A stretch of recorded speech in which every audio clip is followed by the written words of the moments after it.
আসসালামু আলাইকুম রহমতুল্লাহ। এক ভাই কমেন্ট করেছিলেন যে মানুষ পরিষ্কার পরিচ্ছন্ন পুকুরে মাছ চাষ করে মাছ হওয়াতে পারে না, আর আপনারা জঙ্গলের ভিতরে মাছ ছেড়ে দিচ্ছেন। আজকে আমাদের এই 10 শতক পুকুর আর কি পরিষ্কার করা হচ্ছে। যেখানে যে জার্মান ঘাস ছিল সেগুলো পরিষ্কার করা হচ্ছে। অলরেডি পরিষ্কার করা হয়ে গেছে, আর এদিকে যে ফেলাই দিছি, এই যে রাজীব কাকা ঘাসগুলো টেনে উঠাচ্ছে। এতক্ষণ আমিও তার সাথে উঠেছি। আমার অবস্থা, শিং মাছে একটা কাটা দিয়ে দিছে পায়ে, এখানে যেটা লাল হয়ে আছে, আর খুব ব্যথাও লাগতেছে।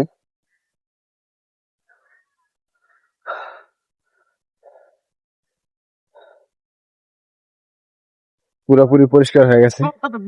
আর আমার অবস্থা, আমি খালি গায়ে আছি, রাজীব কাকা জুতা পরে আছে, আর আমি খালি পায়ে। জুতা রয়ে গেছে।